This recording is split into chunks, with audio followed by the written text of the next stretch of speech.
In a modest suburb of Chicago, Martin Lawson was the embodiment of stability. A middle management employee at a logistics company, he spent his days buried in spreadsheets and budgets, genuinely believing that expertise and dedication could build a life characterized by affection and security. The house he shared with his wife, Sarah, once echoed with laughter, the walls adorned with photographs portraying jubilant vacations and family gatherings. But beneath that vibrant exterior lurked rattling insecurities, which Martin never entertained, blissfully unaware of the ticking clock of betrayal lurking in the shadows. It all changed one sultry summer afternoon. Martin had planned a quiet evening alone, a couple of drinks, a movie, and a long-awaited day of relaxation while Sarah prepared for her evening yoga class. He returned home early from work, only to hear hushed voices emanating from the back room. At first, he thought nothing of it, chalking it up to Sarah's new yoga friend, Lynn, who promised to guide her through complicated poses. That illusion shattered when he heard the unmistakable sound of laughter, an intimacy that felt like a slap in the face. He froze. He couldn't suppress the instinct to investigate. Silenced breaths framed his approach. The door stood ajar. Through the slight crack, he could discern two figures, a pair of familiar faces. The sight rooted him to the ground. Sarah, enveloped by the arms of David, her co-worker, whose reputation streamlined him into his boss's good graces. Martin's chest tightened. He didn't enter. He didn't confront. Instead, he withdrew, fueling the fire of disbelief igniting within him, determined to unravel the truth carefully and calculatedly. The revelation ignited a dark transformation, shifting from gentle soul yearning for companionship to a vengeful warrior with a singular mission. The first steps were strategic. Bank statements were thoroughly examined and conversations meticulously recorded, piecing together evidence that would bolster his case. Emotion wrestled with pragmatism. Sorrow mingled with an anticipatory thrill at reclaiming control of his narrative. It was a mix that dug deeper with each discovery, from extravagant dinners to hotel bookings. Each piece of evidence represented not only deceit, but also financial exploitation, siphoning their family's savings for unworthy duplicates of love. The ultimate reveal came during a corporate gala. Martin had arranged for friends and acquaintances to attend, carefully orchestrating the events leading to a public confrontation that painted Sarah's infidelity in bright, unforgiving colors. Before the dessert was served, he rose with a clinking glass, silence enveloping the room, drawing all eyes to him. "Ladies and gentlemen," he began, his voice steady and unwavering, "perhaps you've heard rumors about marital confusion, but allow me to clarify with absolute certainty." He folded his arms, scanning the crowd, which included David. "Sarah has entertained a romantic connection with none other than our esteemed colleague, David. In fact, she's been doing so while I worked tirelessly to build the life we shared." Gasps echoed. Conversations halted. Eyes darted toward Sarah, shock shadowing her features. The pallor spread across her face, turning her into a mere ghost of the vibrant woman everyone adored. Disbelief brims thickly, morphing into dread as more guests caught the whiff of scandal coursing through the air. Martin's heart thundered with vindication, fueling his confounding joy as realization dawned on her.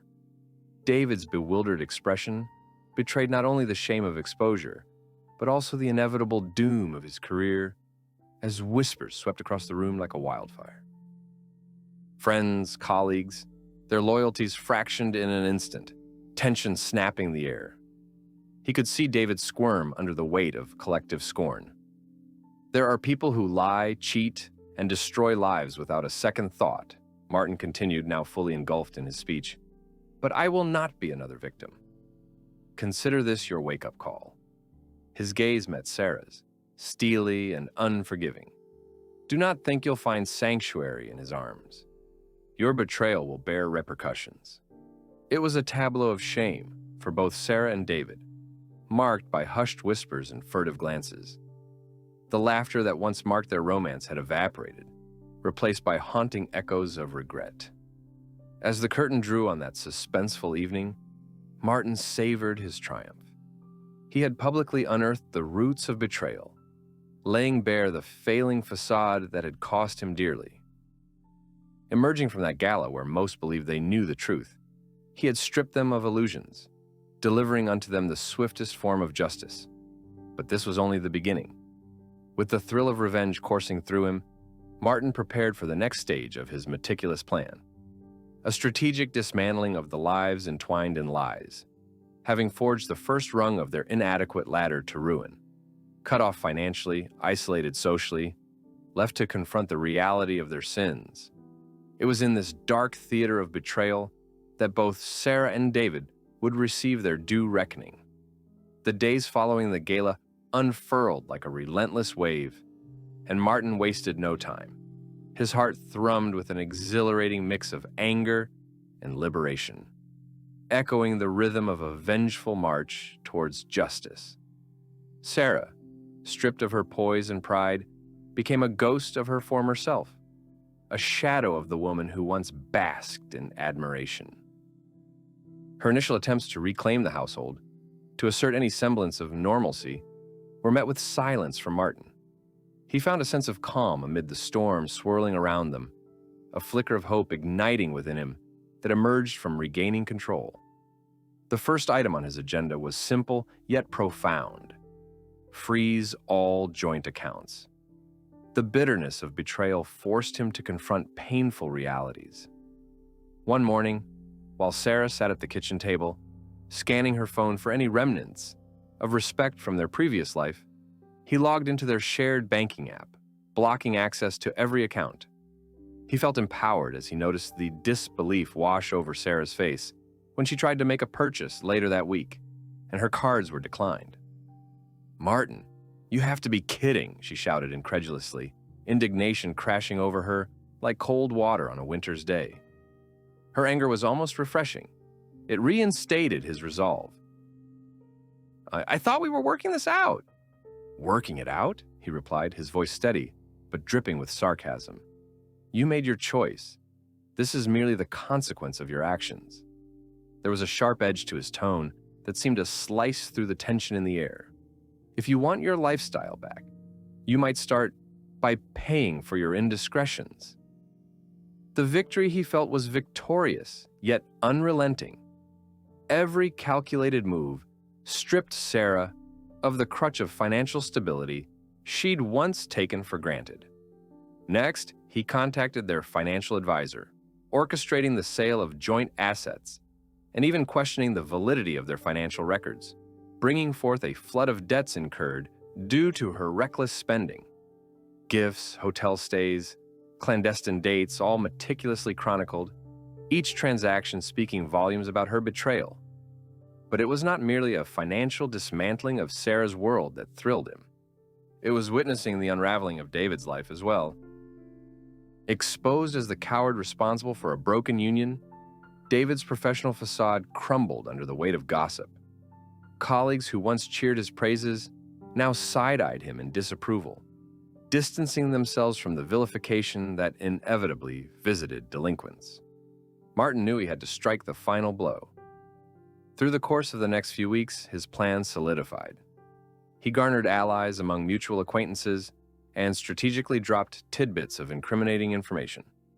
Sarah's spending habits funded by the company's finances, her breach of trust involving office property, and the romantic involvement suffocating their professional careers, each whisper spread like wildfire, a growing tide of hostility that set him ablaze with a sense of vindication. For every friend unwilling to confront the duo, there were two more eager to validate Martin's claims. One afternoon, what remained of Sarah's reputation hung by the thinnest of threads. The culmination of Martin's efforts led to a pivotal moment at a charity event where both Sarah and David were to attend. He rallied key witnesses, friends, former colleagues, even acquaintances who'd been present during the gala's revelations, to solidify his gambit for full-blown public humiliation. As the hall filled with upbeat music and laughter, a thick tension lingered. Martin, well-dressed and composed, had become the image of confidence, juxtaposed against the disheveled appearance of Sarah, who had taken to heavy makeup to mask her distress, her anxieties woven into every fleeting smile that evaporated as soon as a friend departed. David's uneasiness was palpable. He too tried to maintain appearances, but it was in his furtive glances that Martin found amusement, the clutches of guilt wrapping tightly around him. "Martin," David called, panic evident in his voice as Martin approached. "I think we need to talk." "That's the last thing I want, David," Martin replied, an amused smile painted across his lips. "But you'll get to see Sarah in a moment. I think she deserves some attention, wouldn't you?" Without waiting for a response, Martin strode toward the stage where the evening's festivities were about to commence. "May I have your attention, please?" he called out, raising his glass in a toast. The crowd hushed, turning to regard him with curiosity, his commanding presence garnering renewed interest. "Tonight we gather not just for charity, but for clarity," Martin continued, unwavering. "Some of you may know of the recent events that have unfolded. Sarah Lawson and David Mendel have made a mockery of their commitments." He nodded towards them, aware of the furious flush encompassing their faces. It's time the truth ultimately swept through this gathering. With that, he activated a projector displaying snapshots of transaction histories interspersed with incriminating images captured only weeks prior. Gasps erupted from the audience, but Martin was far from finished. "Let's break this down. Trust violated, responsibilities dismissed, lives shattered. And for what? An illusion of intimacy." As mortification swept across Sarah, her tears fell furiously. David's posture turned defensive, as he outwardly crumbled beneath the collective disdain. Friends formed hesitant cliques, and the atmosphere reeked of disbelief. Martin relished their outrage, nourished by the cacophony of gasps and whispers. Cohesive but unrepentant, he confronted them. "This is the reality of betrayal. Let this be a reminder. Truth can seldom remain hidden. It comes to light, binds us all, and in this light we reclaim our stories." Amidst the frenetic energy of shame, Martin's words galvanized a powerful shift. Justice was not merely poetic, it was personal. He reveled in the roles of judge and jury, having methodically orchestrated their downfall from the shadows. The power of truth coursed through him, reality becoming verses of retribution etched against the fabric of betrayal. The party became less about celebration and more about surreal reckoning. As Martin exited the building, he felt liberated, light as a feather. Nothing else could dim his spirit. Sarah's life unraveled publicly, leaving her branded both a pariah and an object of ridicule. And David, stripped of his credibility, found solitude in the abyss, forged by his choices. Every battle carried consequences, yet Martin now understood distinct, irreversible transformations had taken place. His internal struggle morphed into immense power.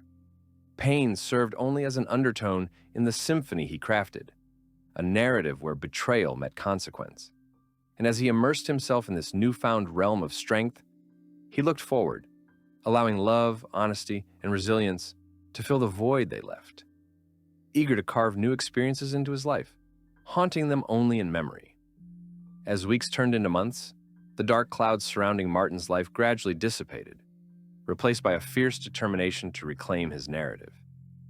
The aftermath of betrayal had transformed him, not into a victim, but a master of his fate. The threads of vengeance finally wove into a tapestry of empowerment. Each step he took was solidified by the knowledge that he had reclaimed control over his life and finances, even if the scars still lingered. With Laura's reputation in tatters, Martin found herself in a peculiar landscape of social relations. Friends and colleagues who had initially flocked to Sarah and David now began to form a protective barrier around Martin, drawn to his resilience. The whispers of his courage in exposing their treachery had spread, painting him as a figure of strength and integrity amidst a scandalous fallout.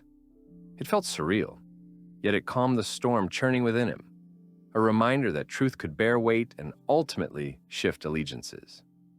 As the days progressed, Martin dug deeper into pouring himself back into his work, while simultaneously fortifying his legal stance. An attorney emerged as his staunch ally, and spurred on by the palpable energies from his colleagues, he ventured into the intricacies of divorce proceedings, an arena where he wielded power, collecting evidence to ensure no stone was left unturned. Sarah wouldn't see a dime without accountability. The gears of justice turned slowly, yet each day felt decisive as he surged ahead with gathering documentation and establishing timelines that highlighted her reckless negligence.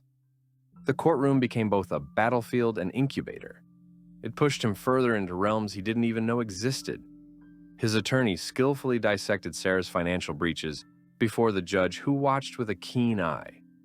Day by day in session, the truth unfurled like a tightly held secret, revealing each wrongdoing piece by painful piece.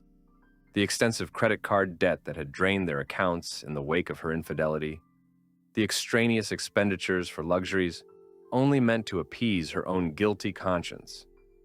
There was power in the resolve he saw, reflected in the courtroom, a stark affirmation that the forces could work for him just as easily as they worked against him. Sarah's defense began to falter as her own counsel struggled to maintain credibility, burdened by the chaos that Martin had painstakingly documented. As it laid bare her inadequacies as a wife and a partner, discomfort radiated from Sarah, her veneer of confidence bubbling beneath the surface, withering with each mounting piece of evidence. The once great socialite, left to employ the remnants of her charm, appeared defeated under the weight of her decisions, a stark embodiment of the ruins she'd constructed. One fateful day, the judge ended the hearing with a powerful ruling that sent waves of vindication through Martin. He was granted primary custody of their children, 8-year-old twins, and an award for spousal support that quelled their family's financial turbulence for years to come. The lump sum awarded was satisfactory enough to restore not only dignity to their lives, but also lay a financial foundation for what was to come. The emotions that swirled through him at that moment were a cocktail of bitterness and triumph. But more than that, it was liberation. As Sarah fashioned a feeble attempt to appeal and navigate a future fraught with uncertainty, Martin felt a deep-seated satisfaction brew within him, a bittersweet but justified end. The children thrived under his care, flourished in stability and love, and found comfort in a father whose commitment to them only deepened during this ordeal. For every tear shed in anguish, they were met with prayers of resilience. Their laughter echoed brighter now, reflections of resilience that healed the wounds of a fractured family. But Martin knew that the ultimate test of his evolution had yet to happen. It wasn't merely about winning a courtroom battle. It was about carving out a new life, free of the remnants of bitterness, embracing forgiveness, not for Sarah's sake, but to liberate himself further. His newfound strength had reignited a sense of self-worth he had almost allowed to slide away in the wake of her betrayal. As he stood before the tall, reassuring windows of his home one evening, memories of their past dissipated into shadows as he watched his children play in the yard. Their laughter wafted like music, weaving strands of hope and joy into the tapestry of his life. Each moment spent nurturing their bond felt like a victory. In it, he found purpose. Weeks turned to months, and as summer waned into fall, Martin began to contemplate a future where he could open his heart again. New possibilities emerged, a chance at a romantic connection that felt authentically enriching. He found himself drawn toward Jenna, a fellow parent whose laughter shared its own kind of healing amidst the harrowing journey they both navigated. With kindred spirits forging themselves anew from common struggles, they gravitated toward each other organically, exchanging moments of vulnerability and strength. Martin's heart danced delicately, a mix of excitement and cautious optimism, coexisting with memories that threatened to surface at any moment. Jenna was refreshingly honest, sprinkled with humor that warmed him in ways he had thought impossible after his experience. They nurtured their connection over coffees and school events, allowing sincere exchanges to flourish where they could both ebb into the space of intimacy. Then came a pivotal night. A small gathering at Jenna's home with laughter cascading from every corner. An evening brimming with possibility once stifled by hurt. It felt surreal. A world of colors dancing where darkness once loomed. Friendships rooted in mutual experiences provided the safety net. Just as Martin was beginning to breathe, reminding him of happier moments, he felt a pulse of confidence surging forward, a glimmer of hope solidifying deep within him. But real growth often requires the disruptiveness of conflict within. One evening, as they sat near a soft glow of candles, something shifted. Sarah resurfaced, demandingly asserting herself in Martin's life. A message pinged on his phone. "I want to talk about the kids." That singular message detonated memories. Right back to the turmoil he thought he had evaded foreignly. For a moment, he panicked, but he soon realized that it was time to confront the past, fully on his terms. As he picked up the phone, he felt a wave of clarity. "We can talk," he replied, "but this time, we'll be having a proper conversation. No more lies." In that moment, he recognized not only how far he had come, but also how necessary it was to lay down boundaries for his future.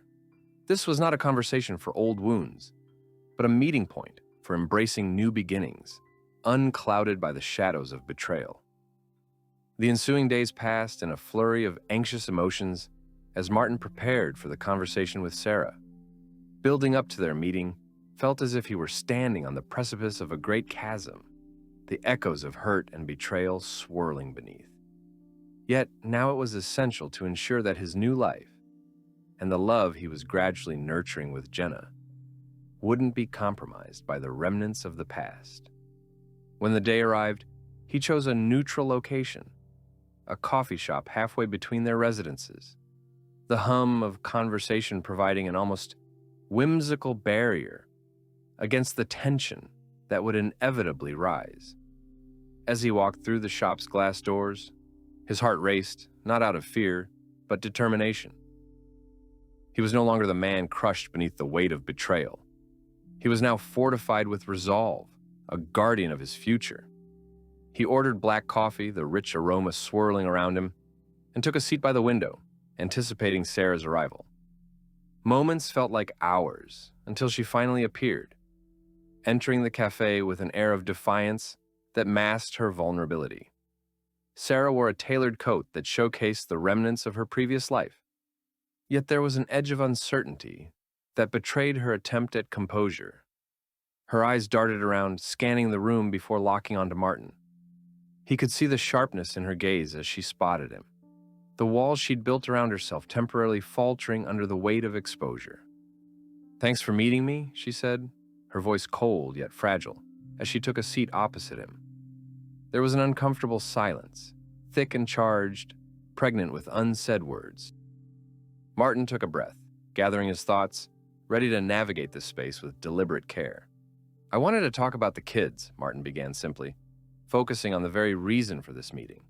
"It's been hard for them. Harder for them than I think either of us has acknowledged. But you've also put them in a precarious position by the choices you've made." Sarah's lips pressed into a thin line, her posture tense. "You think I don't know that?" she shot back defensively. "You think this is what I wanted? You think I chose this life? I'm struggling as much as you are." Martin met her gaze, unyielding. "You don't get to invoke that any longer. Your choices led us here. You cannot skirt responsibility by painting yourself as the victim." His voice betrayed no tremor. He was firm, fueled by the sense of clarity born out of his journey. "I want our kids to find some semblance of normalcy. But you have to understand that trust takes time to rebuild." "They deserve that more than anything." "That's not fair," Sarah snapped, her frustration rising to the surface. "What about my side? What about how I felt stifled and alone?" "Your feelings do matter, Sarah, but they don't outweigh the bond we created with our children," Martin countered. "Being a parent doesn't stop when you're dissatisfied with your choices. It requires growing up. I have been learning how to be better at this, but I need you to do the same." As he spoke, he saw something shift in her, a flicker of recognition paired with the sting of reality. She leaned back in her chair, suddenly exhausted with the weight of her own decisions. The frustration morphed into an air of resignation, and Martin sensed a shift, as if, for the first moment, she was grappling with the accountability of her actions.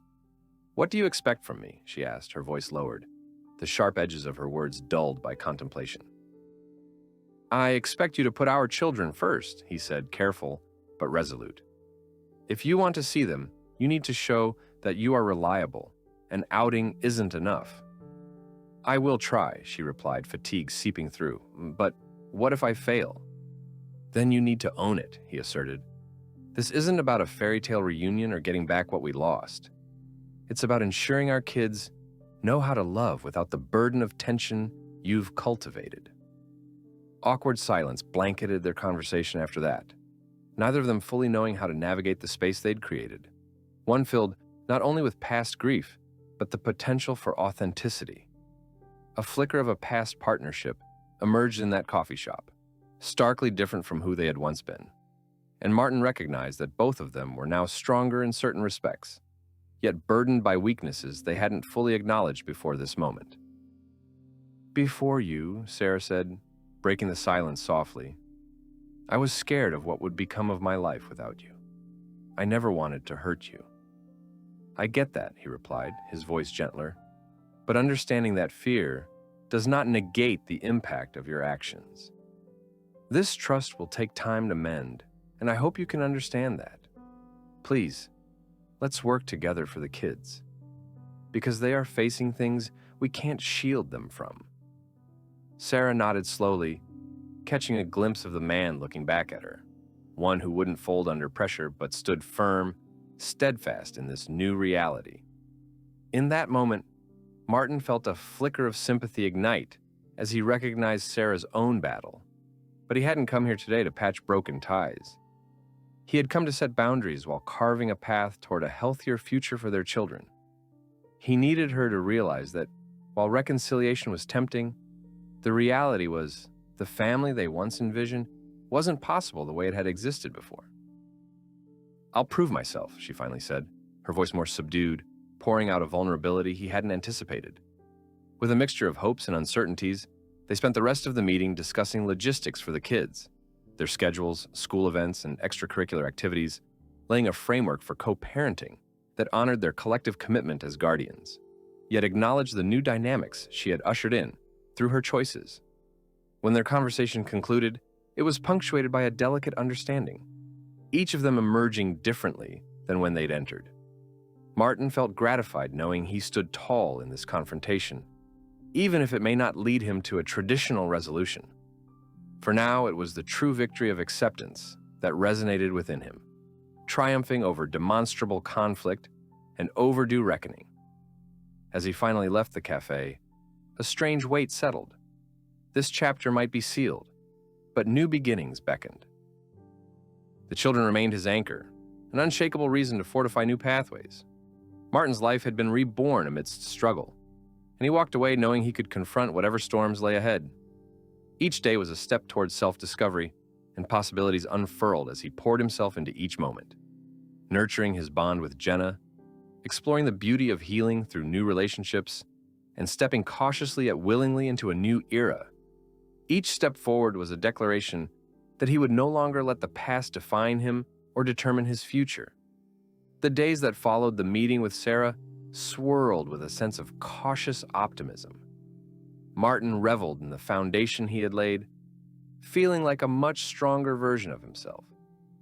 With the boundaries established, he could focus on what truly mattered, his children, and nurturing the budding relationship with Jenna.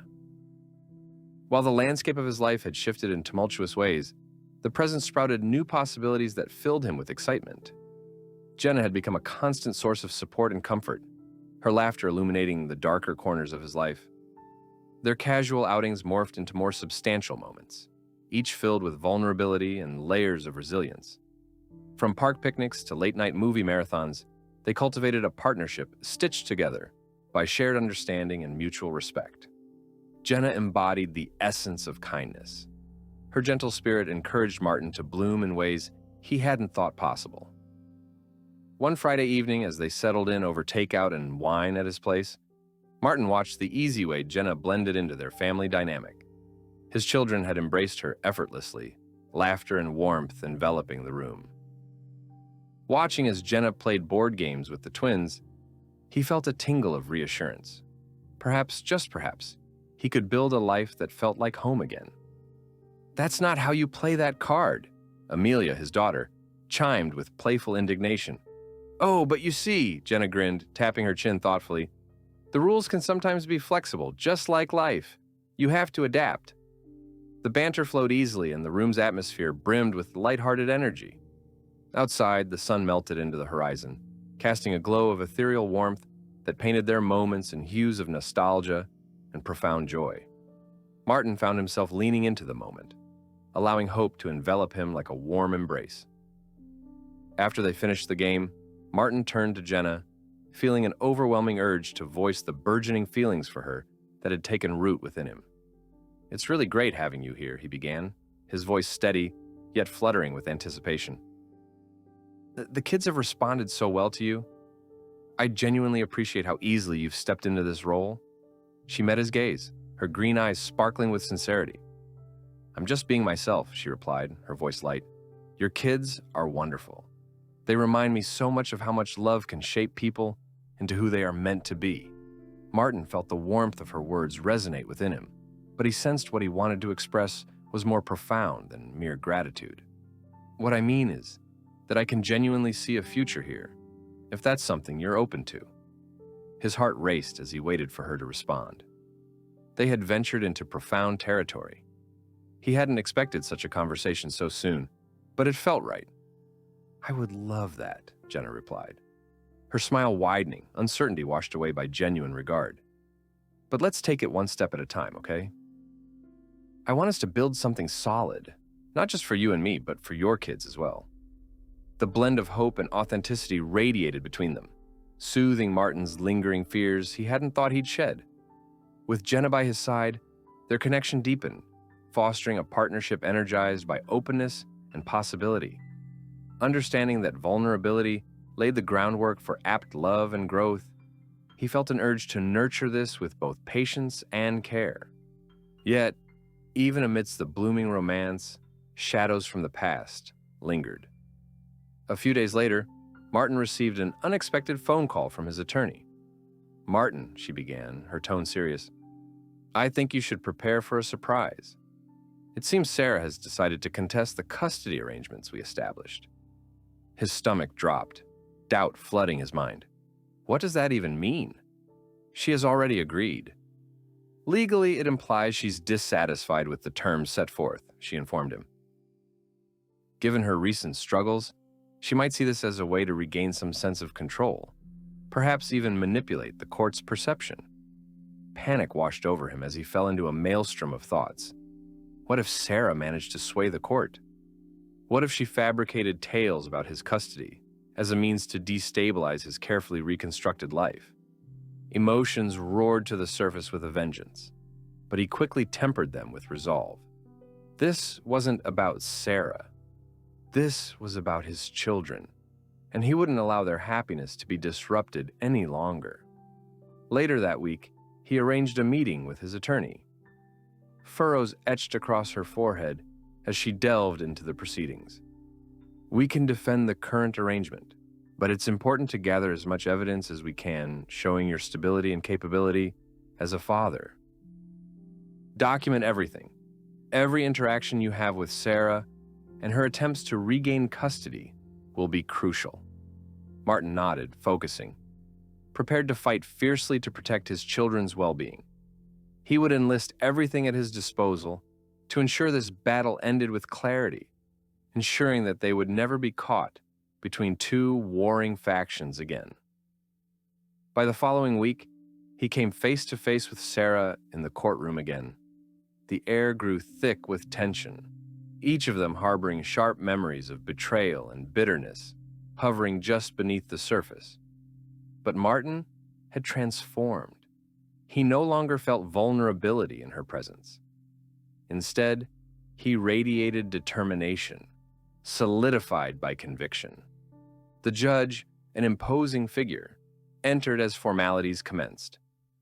Martin's attorney led the proceedings, illustrating the stability he had created within their household, painting a vivid picture of the family's dynamic, contrasting Sarah's existing issues.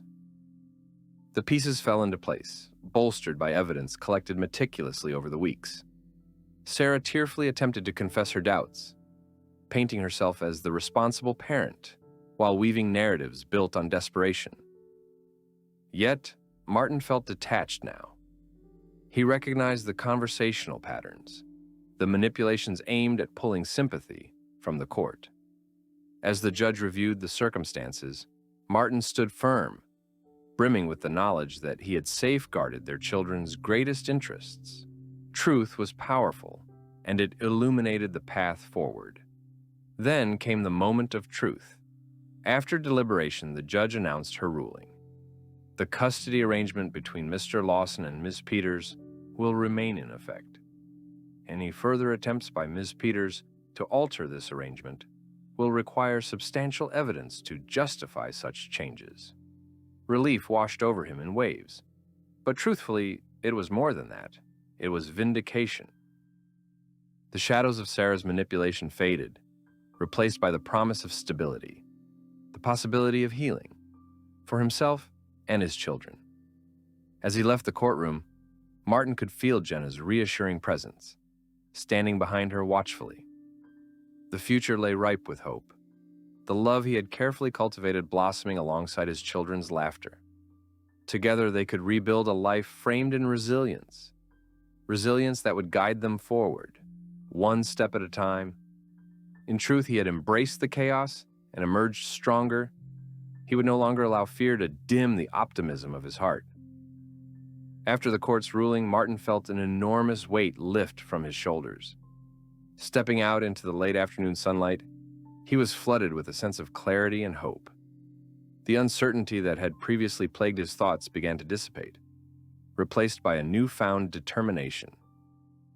For the first time in a long while, he felt free from the shadows of betrayal, free to pursue a future that was bright with possibility. Jenna met him outside the courthouse, her smile warming him instantly. "You did great in there," she said, her eyes sparkling with admiration.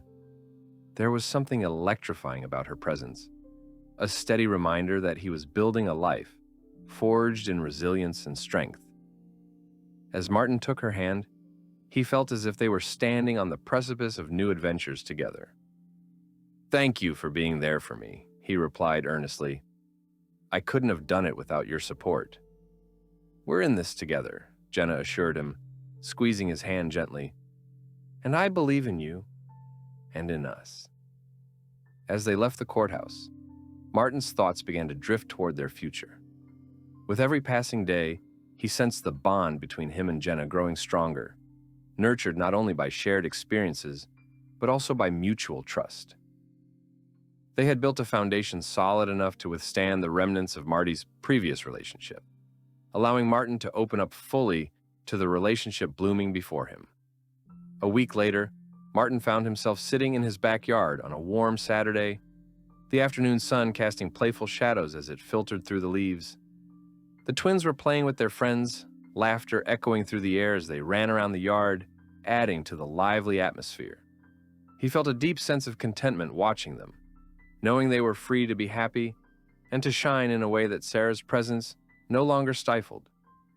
And just like that, it was time to solidify the next step in his evolving relationship with Jenna. He took a moment and wondered how best to express his intentions. He had already come to truly care for her and wanted to explore this budding love more intentionally. Today felt like the right moment for a revelation. As the children retreated into the house for snacks, Martin led Jenna to a quiet corner of the yard where a swing set sat serenely in the shade. It felt intimate, the way the afternoon sun warmed their skin.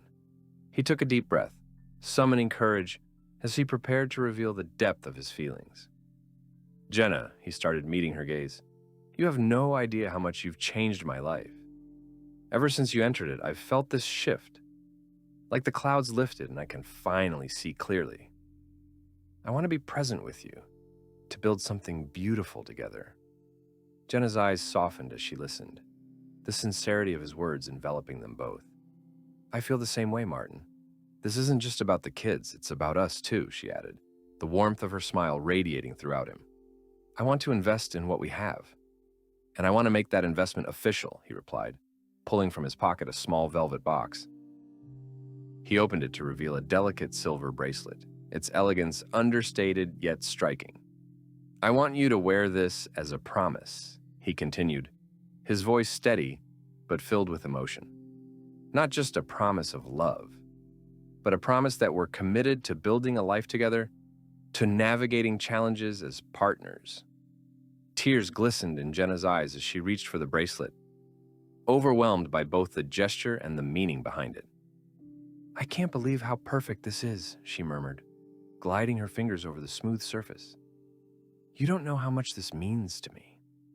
Martin leaned in and fastened the bracelet around her wrist, savoring the intimacy of the moment. The world around them melted away, leaving just the two of them, anchored by shared hopes and dreams for the future. Just as they embraced, the sound of the children's laughter erupted from inside the house. It was a reminder of the life they were building, a life filled with joy, connection, and healing. And for the first time in a long while, Martin realized he was not only moving forward, but also stepping boldly into a new chapter that felt incredibly enriching and fulfilling. However, not all chapters in life unfold as landscaped threads of happiness, and just when it seemed that everything was in place, tumultuous waves crashed into their serene existence. A phone call came through late one evening as Martin was helping the twins with their homework.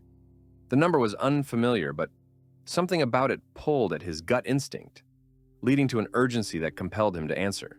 "Hello," he said, his voice steady yet cautious. "Is this Martin Lawson?" the caller asked, and a pit formed in his stomach. "Yes, who is this?" "I'm sorry to reach out to you like this, but this is Detective Hughes from the Oakwood Police Department. I regret to inform you that your ex-wife, Sarah Peters, was involved in an incident earlier tonight." The words tumbled through Martin's mind, colliding with what felt like a surreal nightmare taking shape. "What do you mean? What happened?" "She has been arrested," the detective explained, their tone formal and subdued. "There was an altercation at a local bar. She was found under the influence and is facing charges of disorderly conduct.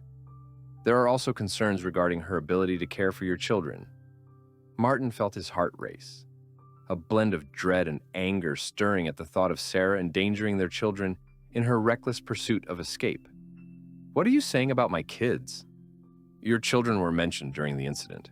We will need to verify that they are safe and accounted for," the detective said carefully. "We advise you to prepare for potential custody discussions as we investigate." "Custody?" Martin's voice barely rose above a whisper. "What do you mean?"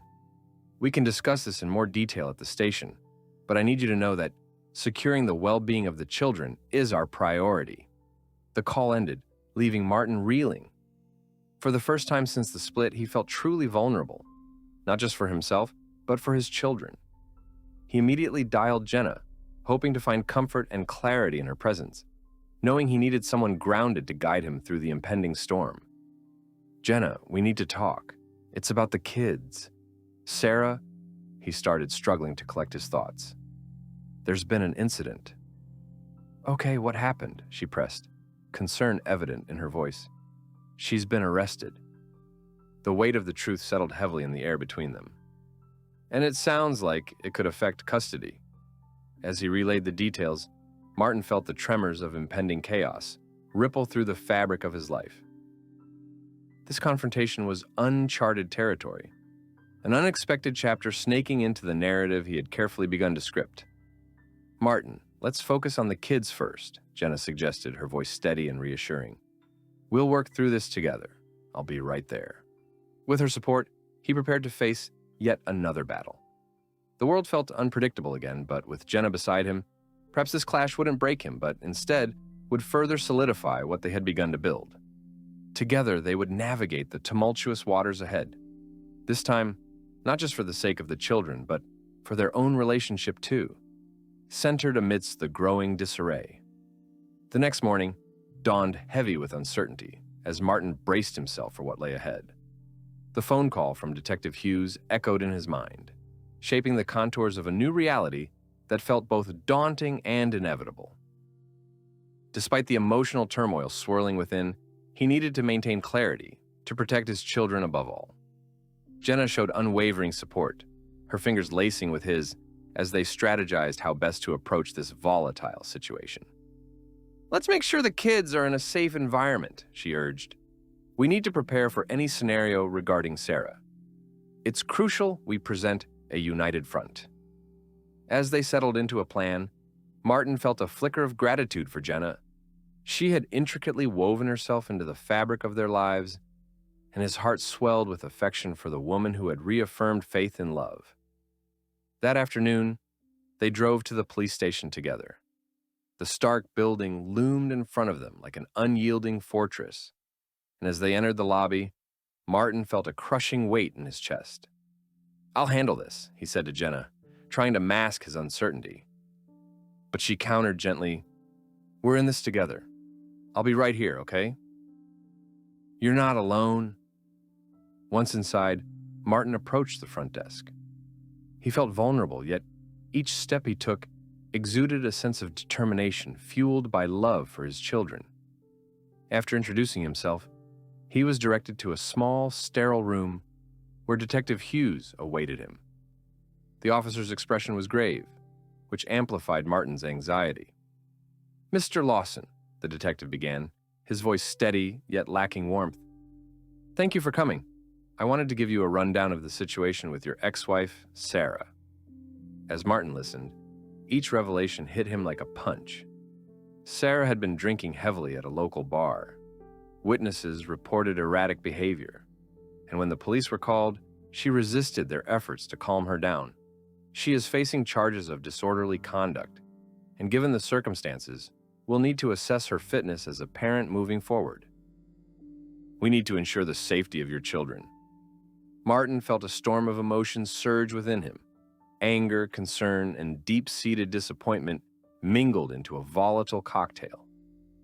"What does this mean for custody?" he forced himself to ask, his voice controlled, betraying none of the tumult he felt inside. "Right now, it's best to proceed with caution. Depending on her legal outcomes, we may have to evaluate the situation in terms of her ability to provide care," Detective Hughes explained. "If she continues to engage in reckless behavior, it could affect her parental rights." Martin nodded, understanding the implications of Sarah's choices, but it didn't quell the worry in his heart. He couldn't let his children fall prey to the whims of a parent who had lost her way. "I want to ensure their safety first and foremost," he stated, his voice firm. Jenna entered the room then, her eyes filled with silent encouragement. The detective glanced at her and continued, "We will require her presence at a preliminary hearing to determine the next steps. Until then, I advise you to document any interactions with her regarding the kids." After concluding the meeting, Martin and Jenna left the station, the weight of dread following them like an uninvited shadow. As they climbed into the car, unease danced between them. Martin felt suddenly isolated in his thoughts. Would this incident jeopardize the stability he had worked to achieve for his children? He fought against spiraling into fear, but couldn't help imagining worst-case scenarios. "They're safe with you, Martin," Jenna reassured him, her hand resting on his. "You've created a solid foundation for them, even with this new development. Just remember, they trust you." That evening, as the twins settled down for bed, Martin held them close, absorbing their innocence. He wanted to shield them from the impending chaos, wrapping them in the comfort of unwavering love. The warmth of their embrace reminded him of what was truly at stake: his children's emotional health and sense of security. In whispered tones, he assured them, "You both are safe. We'll get through anything together, I promise." As they drifted off to sleep, Martin lingered in the hallway, feeling Jenna's presence nearby. He turned to see her watching him closely, her worry mirrored in the soft contours of her face. "Are you all right?" she asked gently. "I will be," he replied. "I need to focus on the kids and the upcoming hearing with Sarah. I just hate that they have to go through this." Jenna stepped closer, her arms wrapping around him in a protective embrace. "We won't let her slip through the cracks again. You have me, and we'll face this together. I'll be there every step of the way." the words found a home in his heart, drenched in the kind of support that rekindled hope for the difficult times ahead. Evening turned into night, and together they devised a plan to prepare for the upcoming court dates, checking every document meticulously, ensuring their case for custody and the safety of the children was solid. The following week arrived with a palpable sense of dread hanging in the air as they prepared for the preliminary hearing. While the twins spent time with Jenna's family, Martin felt the weight of worry building, deepening the shadows beneath his eyes. Every scenario replayed in his mind, and by taking a deep breath, he focused on being the steadfast guardian he'd become. As they approached the courthouse that morning, Martin spotted Sarah waiting outside, her expression a mixture of defiance and vulnerability. The once vibrant woman he married appeared worn, the trials of her choices etched into her features.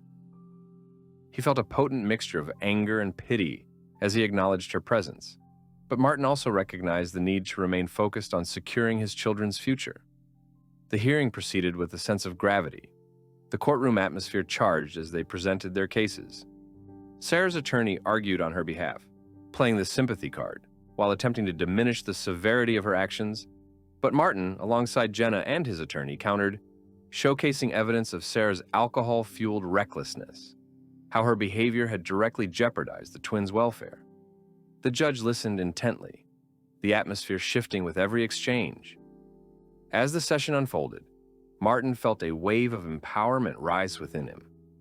With each argument articulated, he realized that he owed it to his children to claim their safety and uphold a future built on love and trust.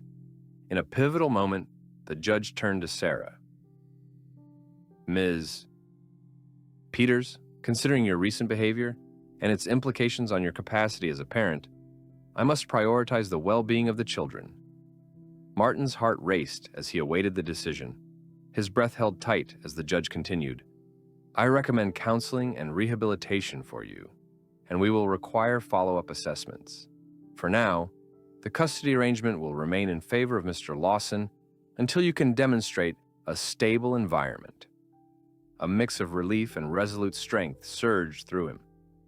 He had secured the safety of his children, protecting them from the unpredictable whims of a mother battling her demons. As the gavel fell, marking the session's end, Martin felt the walls of uncertainty begin to crumble around him. The battle wasn't over, not by a long shot, but it marked a monumental step toward maintaining the stability he'd fought so fiercely to create. The moment felt bittersweet. He knew this wouldn't bring back the old Sarah, nor would it solve the fundamental issues that had led them here. But it was a victory for his children, and that was what mattered most. As they exited the courthouse, the sun poured down, and Martin caught Jenna's eye, a shared understanding igniting between them. She had stood with him through the storm, unwavering in her belief. As they walked hand in hand, he recognized how profoundly grateful he was, not only for their bond, but for the resilience they were cultivating through trial and tribulation. Determined to nurture the space of connection they shared, while reinforcing the love in his life, Martin continued forward, knowing that brighter days lay ahead, not just for him, but for the world they could create together. The courtroom decision weighed heavily on Martin as he left, but a sense of determination buoyed him through the uncertainty that lay ahead. The battle for his children's future was far from over, yet he felt empowered by the progress he made thus far. The validation of his efforts and the support of Jenna reminded him that he was not fighting alone. He had forged a new family. After the hearing, Martin decided to take the twins out for a special afternoon, just the three of them, a brief reprieve from the tension surrounding their lives.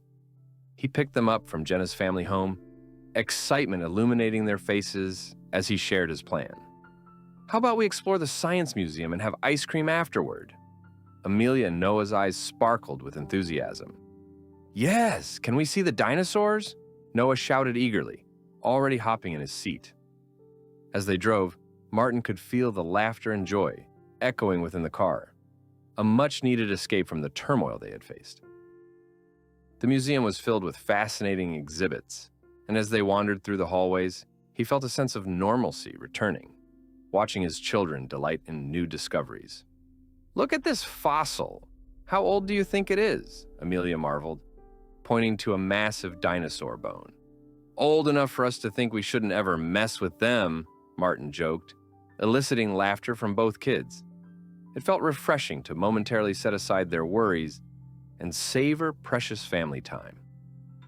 After immersing themselves in the wonders of science, they settled down at an ice cream parlor nearby. The atmosphere was lively, patrons animatedly enjoying their outings, and Martin felt reassured, enveloped in the warmth of familial bonds. As they licked their various flavors, chocolate fudge for Noah, mint chip for Amelia, and a second scoop of vanilla for himself, he couldn't shake the mounting anxiety lurking in the background. He knew Sarah was still struggling, still grappling with her demons. The reality of her circumstance weighed heavily on his heart. As they sat chatting and laughing, his phone buzzed in his pocket. Martin reached for it, his smile fading as he noticed the caller ID. It was Detective Hughes. He braced himself and answered, "Hello? Mr. Lawson, I wanted to update you on the situation with your ex-wife, Sarah," the detective began, his tone grave. "We've received reports that she has been trying to reach out to your children, asking about their well-being." Martin's stomach dropped. "What do you mean? Is she trying to see them?" "Not directly, but we believe she is seeking contact through mutual acquaintances and social media. We advise you to remain vigilant regarding any unsolicited communications. Do you have any documentation of her past behavior that could be important?" "Yes, I have kept records of the custody hearings and her incident this past week." "I can provide that," Martin replied, urgency sharpening his focus. "I want to protect my kids." "Good," the detective responded.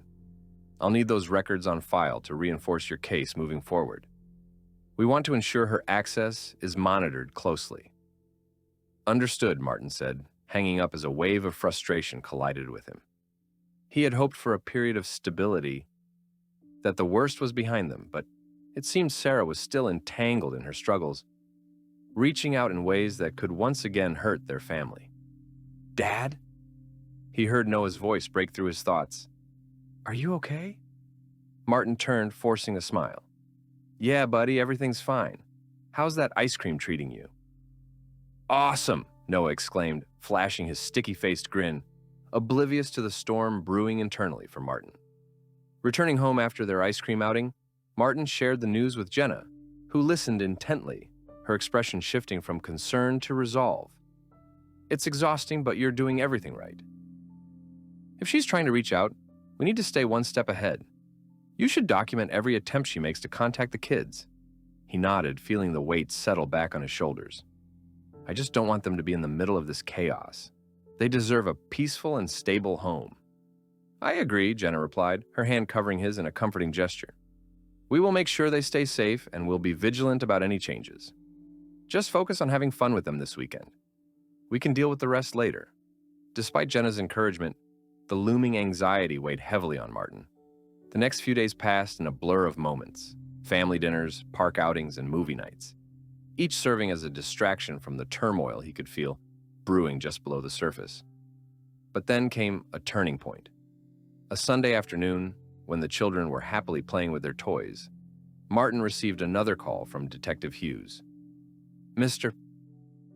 Lawson," the detective began, the gravity of his voice sending a chill through Martin. "We've just received disturbing information regarding Sarah. She was found in a compromised situation again, and this time, we believe her actions could have consequences influencing her custody arrangement." "What do you mean?" Martin asked, dread pooling in his stomach. "There was a reported incident involving her driving under the influence, when she was spotted at another location trying to reach out to your children.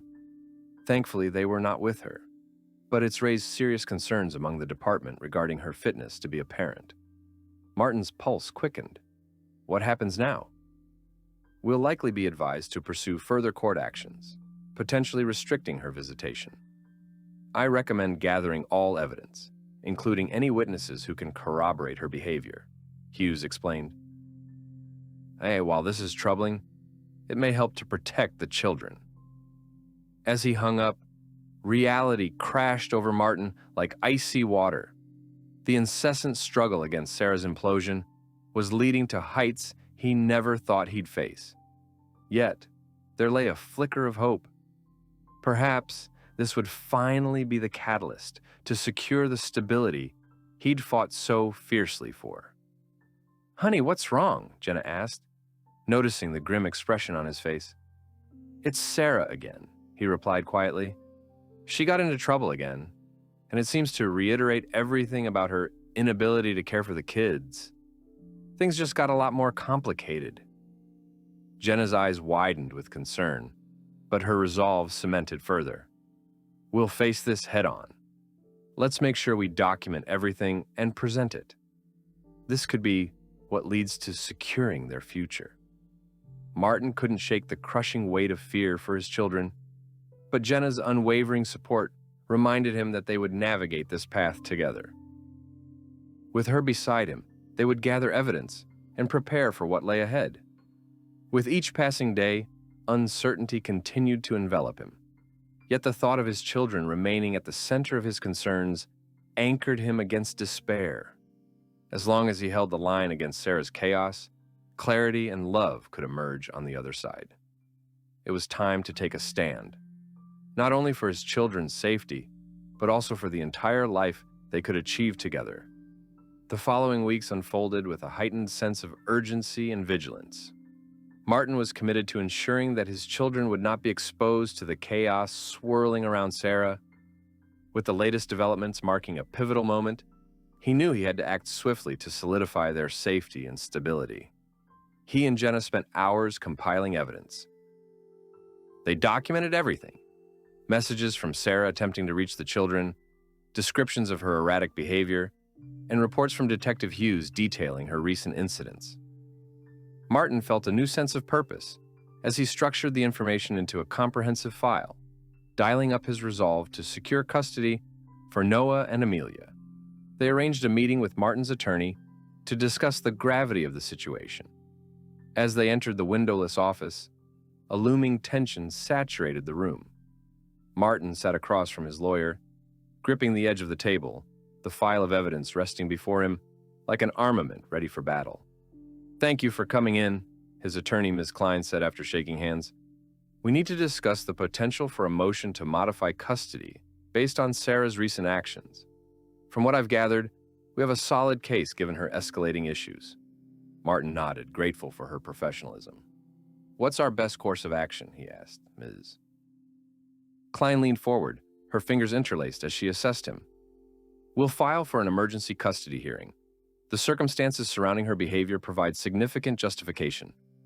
We need to argue that her actions have endangered the children and clearly show how her current state of affairs affects her parenting capabilities." Sitting back, Martin struggled to process the implications of the plan. A part of him bristled with the fear of dragging his children further into turmoil. "Will they be okay during this? I don't want them to hear about any of this," he said, anxiety prickling through him. "I understand your concern," Ms. Klein assured him. "But if we proceed with the emergency hearing, it will be handled expediently. The court will prioritize their well-being, and the evidence will help establish the urgent need for the modification." He took a deep breath, grounding himself in the knowledge that he was acting in his children's best interests.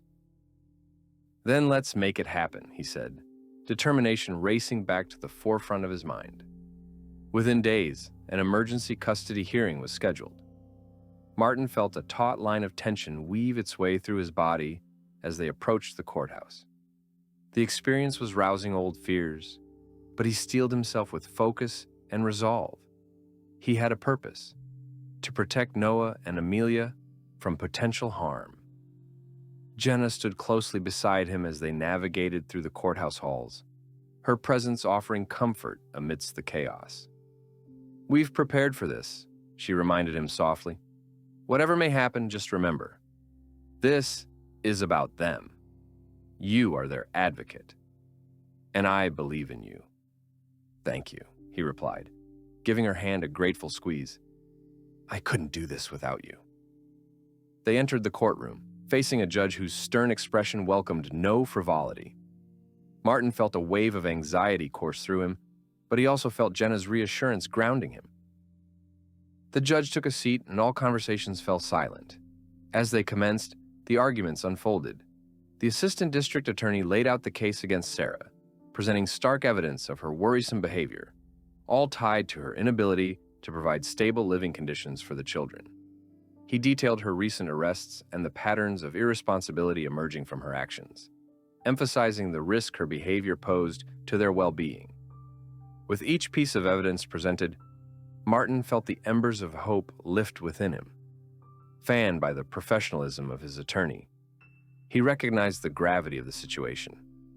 This was no longer just about Sarah's struggles.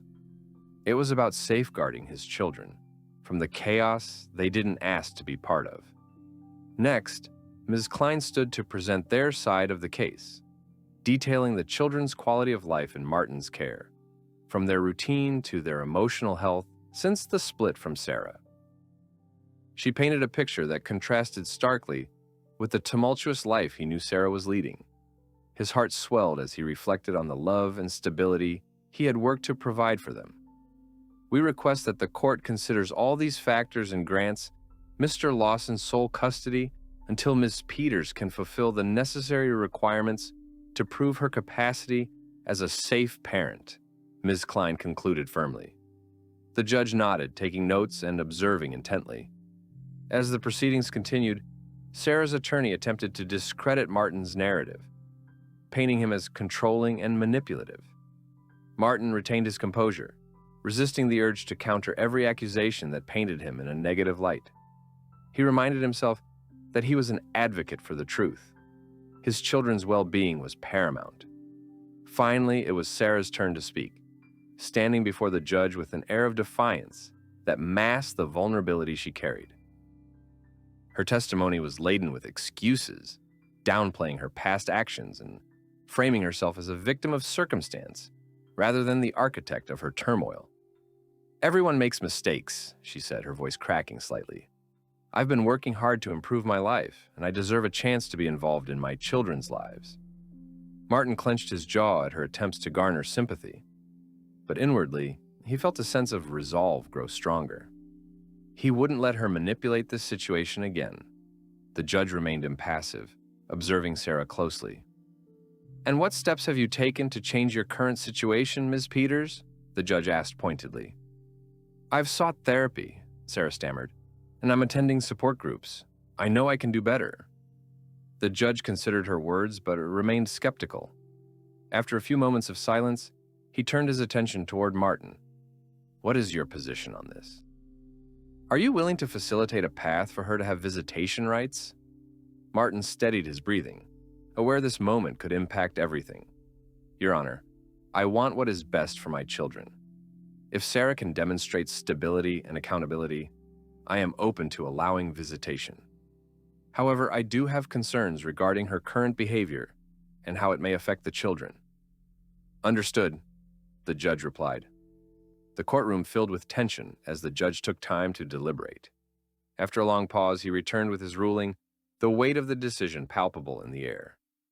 "Considering the evidence presented and the concerns regarding Ms. Peters' behavior, I am going to grant Mr. Lawson temporary sole custody of Noah and Amelia. The court will schedule follow-up reviews to reassess Ms. Peters' situation regarding visitation rights after a period of rehabilitation and compliance with the conditions set forth." A flood of relief washed over Martin, an emotional wave that felt like a weight lifted. As the gavel struck, marking the end of the session, he turned to Jenna, their eyes meeting in a moment of unspoken celebration. They had won a critical battle. The hearing concluded, and as Martin stepped outside the courthouse, he knew challenges still lay ahead, but he felt newly fortified with the knowledge that he was taking a stand for his children and building a stable home for their future. "Whatever comes next, we'll face it together," Jenna said as they emerged into the sunlight. Her smile radiated warmth and understanding, and in that moment, Martin felt hope rejuvenated again. The road ahead might remain uncertain, but they would navigate it united, no matter the obstacles. He was ready to protect his children, to fight for their happiness, and armed with the endurance he had cultivated, Martin felt more prepared than ever to embrace the future, one step at a time.